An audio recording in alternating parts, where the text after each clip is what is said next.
isterseniz bir cümle söylemek isterseniz. Öncelikle bu ziyaretimizi Birleşmiş Milletler Genel Kurulu'yla iç içe olan bir dönemde gerçekleştirdiğimizden dolayı arkadaşlarımla beraber çok mutluyuz. Gerek Sayın Trump'ın birinci döneminde gerekse ikinci dönemde Türkiye-Amerika ilişkilerinde farklı bir süreci yaşıyoruz. Kendilerinin de az önce ifade ettiği gibi gerek F-35 konusu, gerek F-16 konusu, gerekse Halk Bankası'yla ilgili aramızdaki ilişkiler konusunu bugün etraflıca görüşme fırsatı bulacağımıza inanıyorum.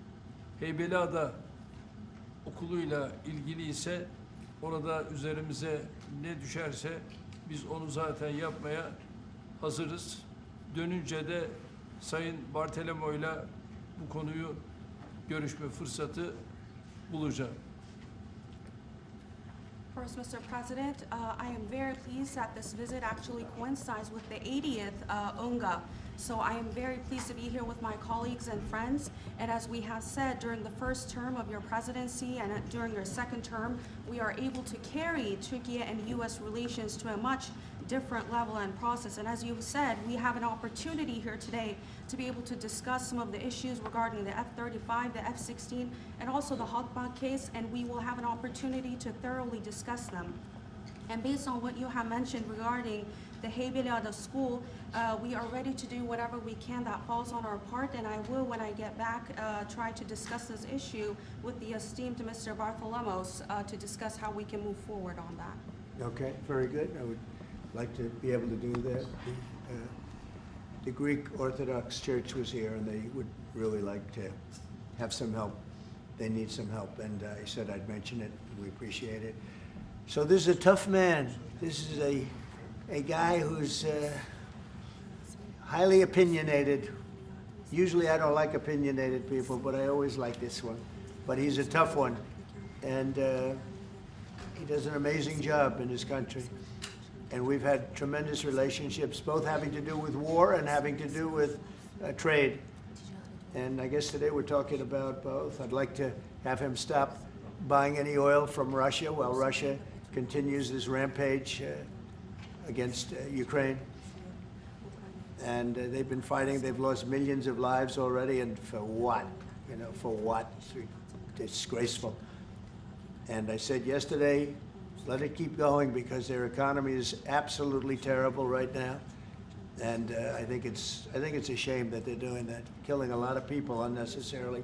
7,818 people were killed last week, mostly military people, their people, and Ukrainians. More Russians, actually, than Ukraine, a little bit more. But it's such a waste of human life, and so he ought to stop. You know, Putin ought to stop. And with that, we'll get to a little bit of a discussion. We're going to make some great trade deals for both countries. We do a lot of business with Turkey. They build great products. They build beautiful, great products, really fantastic manufacturers. And we buy a lot from them, and they buy a lot from us. Would you have any questions, please? Thank you very much. You repeatedly called out Obama and Biden administrations for their stupid decisions. One example you gave was a refusal to sell the Patriot missile defense systems to Turkey, which resulted in the expulsion of the country from the F-35 program. Now, you are known to be a great deal maker in Turkey. What can you do to undo the stupidity? Yes, CNN show. CNN? Well, because you sounded like a nice guy, but CNN is fake news. But you sound like the real deal to me, so I'll answer the question. We're going to be discussing the Patriot system, which is the best system. We'll discuss that. We're going to discuss the F-35. We'll be discussing all of the things that you know about and that some of that you mentioned. And I think he'll be successful with buying the things he'd like to buy. What concrete steps can you take? Well, we'll have to see. We haven't even started yet. But I know he wants the F-35, and he's wanted that, and we're talking about that very seriously. And the F-16, we're in great shape. Certain other things he needed, as you know, and I'm going to see to it that we get that to him. He needs certain things, and we need certain things. and we're going to come to a conclusion. You'll know by the end of the day. Go ahead, please. Sayın Cumhurbaşkanı, siz Başkan Trump'ın ne kadar barış için çabalar gösterdiğini daha önce de söylemiş bir cumhurbaşkanısınız. Siz de bölgede birçok ülkeyle, birçok liderle görüşmeler, kontaklar kurabiliyorsunuz. Bu konuda birlikte nasıl çalışabilirsiniz gelecekte? Buna inandığım için zaten bunları söylüyorum. Birlikte el ele bölgedeki bu sıkıntıları aşacağımıza da inanıyorum. Mr. President, tariffs, When are you planning Because to I haven't learned this language yet. Yes, What yes. did he say? The gentleman was asking, Mr. President, you have referred to President Trump's peace efforts, and you have also contact with many leaders in the region. And what do you think that you can do about this? And Mr. President has said that, yes, I believe in the peace efforts that President Trump is leading, and together we will be able to overcome the challenges in the region. I think it's true. He's got tremendous influence in the region. Yeah, please. Mr. President, when are you planning to lift CAATSA sanctions against Turkey? Against sanctions against Turkey? CAATSA. Could be very soon. Mr. If we have a President, good meeting, almost immediately. President Erdoğan is removing tariffs on U.S. goods, and what impact it would be in U.S. production? Where are you from? Turkey. I see. We have a lot of people from Turkey here. That's We are good. a Because I like the restaurant questions here. very much, actually. They're very nice questions. We'll see about tariffs. We're going to be talking about tariffs. We already removed them. Well, we're going to be talking about that. Suffer sanctions on Russia, even if not all NATO countries stop purchasing Russian oil? We're going to be seeing about that. The NATO countries were disappointing in that regard, but they've been very amazing in other ways. They did, as you know, they went from 2% to 5% GDP, and that's a big step, and it's paid. I mean, they have the money there, and we're selling a tremendous amount of military equipment to NATO. We're selling. We're not giving like Biden did. We're selling it to NATO, and it's a lot. They're buying a lot, and I assume they're giving it to Ukraine. They could buy it for other reasons too, but I assume they're giving most of it to Ukraine. But they're buying highly sophisticated weaponry, and they're paying for it full price, and that's how we're involved. Biden gave $350 billion. Look, this war would have never started if I were president. If I were president, this war would never be happened. Would have never happened. Yeah. Mr. President, I would like to ask about Gaza. Are you on the same page, Mr. Erdoğan, for Palestine, Israel? Well, I don't know his stance. I can't tell you about that. I just say that we want to get Gaza over with. I had a great meeting with the leaders of that area, of that region, generally speaking, the Middle East. We had a great meeting the other day at UNGA, as you know, and I think we're close to getting some kind of a deal done. Yeah, we want to get the hostages back. I have to get the hostages back. We're the ones that got the hostages, all of them that we have now. But it looks like there are 20 living hostages and probably 38 or so dead hostages. Pretty sad. And the parents of those dead souls, those dead, mostly men, boys, in many cases like literally boys, they want those bodies back so badly, as much as though they were alive. And so we had a very good meeting with the representatives of the most powerful countries in the Middle East, and I think we're going to be close to a deal. Any solution? Mr. President, we've noticed that in the Ukrainian war and during the Israeli-Iran war, the airspace of the NATO countries is very fragile, and it needs to be stronger. And in that sense, Turkey being the second largest army in NATO, it needs to support its air force and air defense. How do you look at this issue in general as a NATO? Well, we support because them. I it's mean, we're- the eastern flank of Yeah, we're in NATO, and you know, they're paying now 5% of GDP. Nobody thought that was possible, and they agreed to that 6 months ago when I was there. And the relationship is very good. The NATO countries are, I mean, with us, is the strongest it's ever been. We used to complain that they're paying 2%, but they're not paying. The United States was paying almost everything. And now they're paying 5%, and they paid. And that's trillions of dollars. You know, we're talking about trillions of dollars. And they're spending that, giving that money to us, and we are giving them great defensive, you know, the Patriots and all of the different javelins, all the different missile systems and everything else that they want. But it's, you know, it's trillions of dollars. So we appreciate that they did that. So they went from 2% to 5% of GDP, and that was something that nobody even would bring up. Biden should have brought it up a long time ago, because under Biden, we paid $350 billion, and all it did is make things worse. So we'll see how it goes. F-35s to Turkey, fighter jets, F-35s. Yeah, we're talking about the fighter jets for Turkey. Yes, we are. Are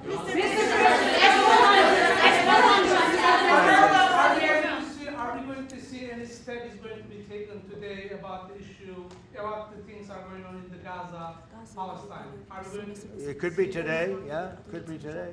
We have a very strong dialogue going on with Saudi Arabia. With, I would say, you have 4 or 5 real leaders that are being good. As you know, I met with Qatar, Saudi Arabia, UAE. We met with Jordan. The King of Jordan was there. We had a really great meeting. I think a lot was determined at that meeting, and I have to meet with Israel, and I have to do that also. They know what I want, and I think we can get that one done. I hope we can get it done. A lot of people are dying, but we want the hostages back. We don't want them back 1 this week, 1 and 2 months from now, 3 later, and you know, like the way it's been going. We got them all back. We got a lot of them back. We got the American Alexander. We got the American hostages back. But we have now 20 plus 38 bodies, dead bodies, and we want them all back. And we want them back at one time.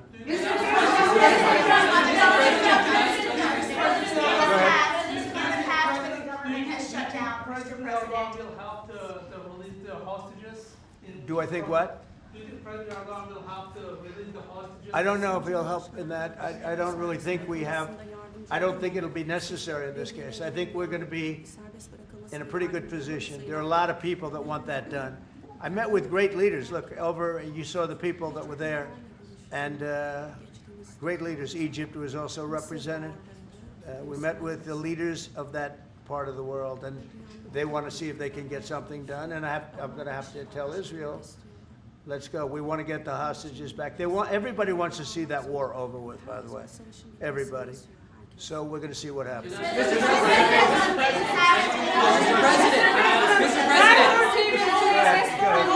President. How do you see a joint initiative with President Erdoğan to bring the President of Russia, Putin, and President Zelensky to the negotiating table? Well, I can tell you that President Erdoğan is very respected by both of them. Everybody respects Erdoğan. They really respect Erdoğan. I do. And I think he could have a big influence if he wants to. Right now, he's very neutral. He likes being neutral. So do I like being neutral. But he's somebody that if he got involved, the best thing he could do is not buy oil and gas from Russia. If he did that, that would be probably the best thing. He knows Putin like I know Putin.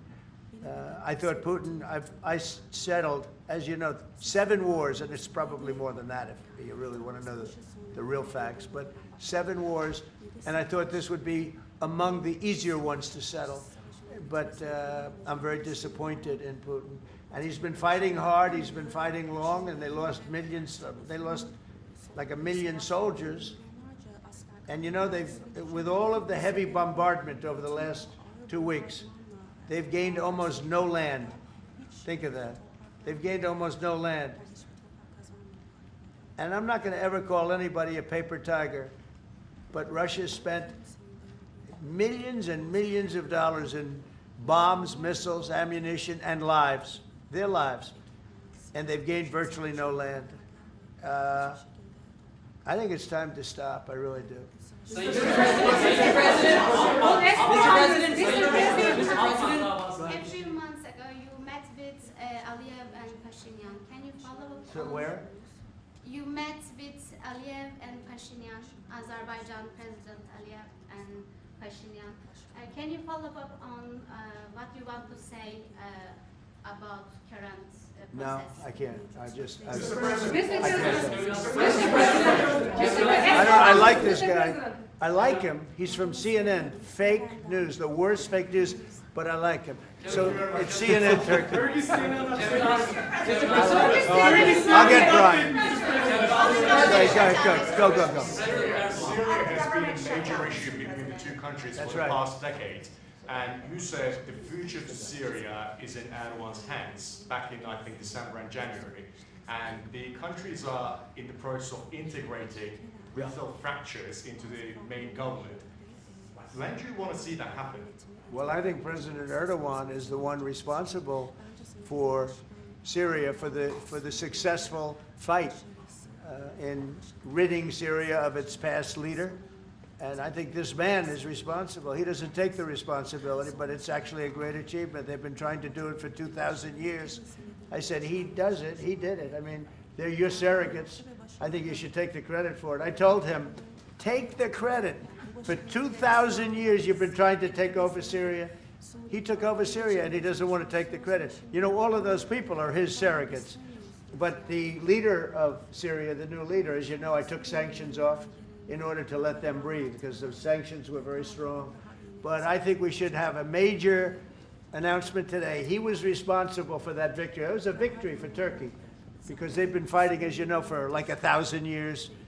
And it never went, you know, it was back and forth, but he's responsible for that. So he would have a lot to say with respect to Syria. But at his request, I took, and the request also of the King of Saudi Arabia, it's very interesting, and Qatar, they said if you could take the sanctions.